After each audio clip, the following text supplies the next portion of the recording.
জয় জয় শান্তি হরি গুরুচাঁদ প্রেমানন্দে হরিধ্বনি বলমন ভক্তের মনোবাসনা পূর্ণার্থে হরিধ্বনি বলমন। জয় হরিচাঁদ, জয় হরি গুরুচাঁদ। আজকের এই মহোৎসব স্মরণোৎসব শ্রদ্ধার অনুষ্ঠানে বিশ্বাস করি উপস্থিত আছেন পূর্ণব্রহ্ম পূর্ণানন্দ দয়াল অবতার শ্রী শ্রী হরিচাঁদ ঠাকুর, পতিত পাবন মুক্তি বারিধি ভগবান শ্রী শ্রী গুরুচাঁদ ঠাকুর। আমাদের মাঝে উপস্থিত ছিলেন একটু আগে শুভ উদ্বোধক হিসেবে আমার মেঠো কাকিমা শাশুড়ি, আমার মাতা পুতুল রানী দেবী ঠাকুরানী, এবং উপস্থিত আছেন সমস্ত ঠাকুর বংশের কুলতিলকগণ, শ্রদ্ধেয় আমার বয়োজ্যেষ্ঠরা, আমার স্নেহের দেবররা, আমার ননদেরা, আমার জায়েরা, আছেন আমার শ্রদ্ধা বড় বৌদি সাধনা দেবী ঠাকুরানী। এছাড়াও বিভিন্ন এলাকা থেকে আগত কষ্ট করে যারা আসছেন সমস্ত বতুয়া ভক্ত বাবা এবং মায়েরা, সবার রাতুল চরণে আমার শ্রদ্ধা সিক্ত প্রণাম। মহোৎসব হয় একটি আনন্দের, আশীর্বাদের, উদ্যমের, অঙ্গীকারের, ঠিক সেই ব্রতি নিয়ে আজকে আমরা সবাই মিলিত হয়েছি। আমাকে কথা বলতে বলা হয়েছে, আজকে আমি ছোট্ট একটু স্মৃতিচারণ করব, বেশি কথা বলতে চাই না।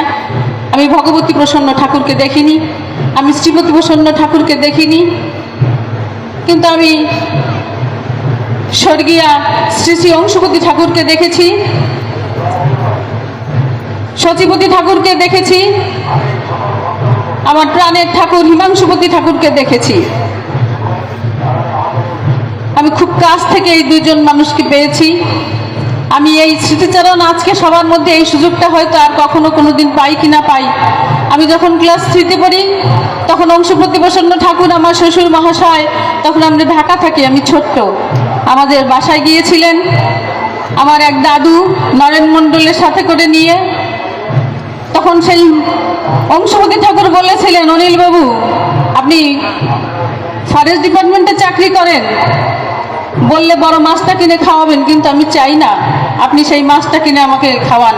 আপনি মাছ ধরেন আমি জানি, আপনি আমাকে মাছ ধরে খাওয়াবেন। মাঘ মাসের শেষের দিক, সব দিকে জল কমে গেছে, ঝিলে কোনো জল নেই, বাবা শখ করে মাঝে মাঝে একটু মাছ ধরতেন। সেই রাত 4টার সময় বাবা জাল নিয়ে গেছেন, অনেক চেষ্টা করার পরও কোনো মাছ পাননি। সর্বশেষ হরিচাঁদ গুরুচাঁদের কাছে আত্মসমর্পণে কান্নাকাটি করে, বাবা এই শেষ খেপ দিলাম, এতে যদি তুমি মাছ দাও তবে আমি অংশুপতি ঠাকুরের সেবা করাতে পারবো, না হলে পারবো না। বাবা খেপ দেওয়ার পরে ছোট ছোট ট্যাংরা মাছের মতো পেয়েছিলেন, সেই এক খেপের জাল নিয়ে এসে বিভিন্ন পদে রান্না করে আমার মা অংশুপতি ঠাকুরকে সেবা করিয়েছিলেন, বাবা সেবা করিয়েছিলেন। অংশুপতি ঠাকুর আমাকে কাছে নিয়ে ডেকে বলেছিলেন, বুড়ি আমার কাছে আসো, তোমাকে মাথা আশ্রিয়ে দিই। আমি বললাম, না আমি একটু আগে মাথা আশ্রিয়েছি। না তুমি চিরুনিটা নিয়ে আসো, আমি তোমার মাথায় চিরুনি দিয়ে মাথা আশ্রিয়ে দিই। আমি গিয়েছিলাম সাহস করে, সেই রক্তবর্ণ চক্ষু, সে তো চুল লম্বা লম্বা, ফিনফিনে সাদা ধুতি পরা, পাঞ্জাবি পরা, এমন সুন্দর মুখয় দেবতার মতো দেখে প্রাণ এমনিতেই শ্রদ্ধায় চিত্ত অবনত হয়ে যায়। তখন তো ছোট্ট, বুঝি না, কাছে গেলাম, আমার মাথা আশ্রিয়ে দিলেন। আমার এমন কোনো শক্তি ভক্তি নাই আমি ঠাকুর কুলবধূ হতে পারি। আমার বিশ্বাস সেদিন হয়তো তিনি আমার মাথায় হাত রেখেছিলেন বলেই আমি আপনাদের মাঝে আজকে কথা বলতে পারছি।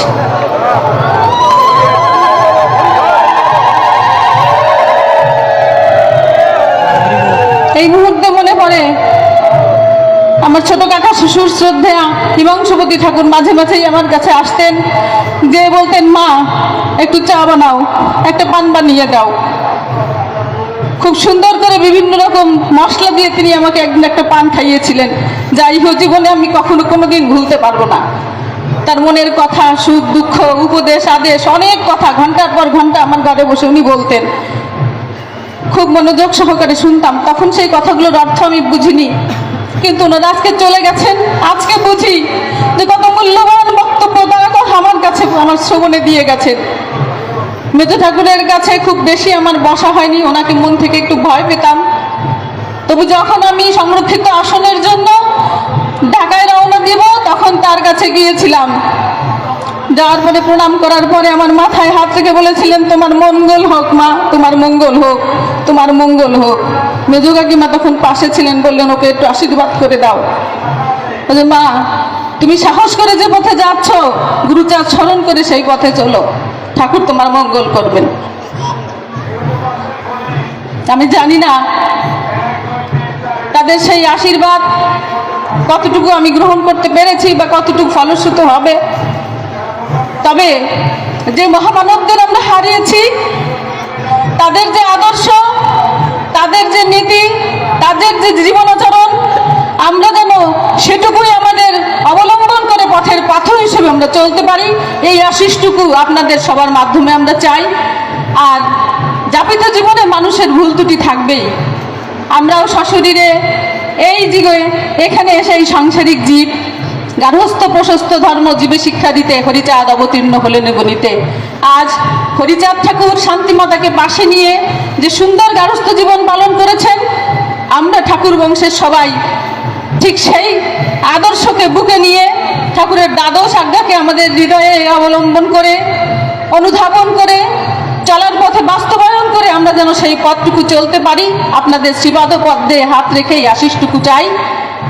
আর আজকে এত সুন্দরভাবে আমরা ঠাকুর পরিবারের সবাই মঞ্চে বসেছি, ঠাকুরের কাছে প্রার্থনা করি, হে ঠাকুর, একটু আগে আমার খুব স্নেহের সুব্রত ঠাকুর বলে গেছেন, ক্ষণিকের জীবন এক পলকের জীবন। কিছুদিন আগে পদ্মনাভ ঠাকুর এতটাই অসুস্থ হয়েছিলেন যে আবার শ্রীধামে ফিরে আসতে পারবেন কিনা মনে বড় সন্দেহ ছিল। আজ গুরুচাঁদ হরিচাঁদের কৃপায় আপনাদের সামনে নিয়ে অভিভূষ্ট আমার ভাসুর মহাশয় শ্রদ্ধেয়, উনি প্রাণ ভরে আশীর্বাদ করেছিলেন। বলেছিলাম, দাদা আপনি একটু ঠাকুরের কাছে মানসা করেন যাতে ওনাকে আবার শ্রীধামে নিয়ে আসতে পারি।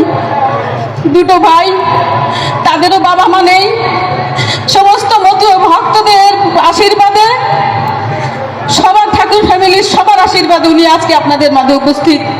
আমি এই মঞ্চে সমস্ত ভক্তদের কাছে আরো একটু আশীষ চেয়ে নিচ্ছি, উনি যেন আরো দীর্ঘদিন ভক্তদের মাঝে বেঁচে থাকতে পারেন এবং ঠাকুরের কাজ করে যেতে পারেন। আজকে আমরা সবাই এখানে একত্রিত হয়েছি, আমরা যেন আমাদের সেই মনের সমস্ত দুঃখ কষ্ট অভিযোগ ভুলে আর যে কটা দিন আছি সবাই সবার সুখে দুঃখে পাশে দাঁড়াতে পারি। সত্যি সত্যি অন্তর দিয়ে সবাই সবাইকে ভালোবেসে, বিশ্বাস করে, শ্রদ্ধা জানিয়ে একত্রে বসবাস করতে পারি এবং সমস্ত মতুয়াদের ভক্ত সবাই যেন কাজে লাগি, এই আশীষ চেয়ে সবার মঙ্গল কামনা করে আমি এখানে আমার বক্তব্য শেষ করছি। আর অনুরোধ রাখছি, সমস্ত ভক্তরা যারা উপস্থিত আছেন সবাই প্রসাদ না নিয়ে কেউ যাবেন না। আরও একটা কথা এখানে বলি, এখানে সচিবতী ঠাকুরের দুই কন্যা উপস্থিত, তারা ওই সমস্ত মহোৎসবে উপস্থিত। আজকে তারা পিতৃহারা। যখনই মনে পড়তো বাবা অসুস্থ, একটু ফল কিনে, একটু মিষ্টি কিনে বাবা কি ভালো খায়, বাবা কি ভালোবাসে, দৌড়ে দৌড়ে আসতেন, বাবার মুখটা দেখতেন। দূর থেকে তার বাবাকে খুব মনের মধ্যে অনুভব করতেন। আজকে তারা বাবা ছাড়া, তারা যেন সেই বাবার স্নেহটুকু আপনাদের কাছ থেকে পান, তারা যেন সুস্থ শরীরে দীর্ঘায়ু হয় এবং শ্রীধামের মাটিতে তাদের সেই সমস্ত স্বীয় কর্তব্যগুলো করতে পারে, এই আশীর্বাদ চেয়ে সবার মঙ্গল কামনা করে আমি আমার কথা এখানেই শেষ করছি। জয় হরি বল।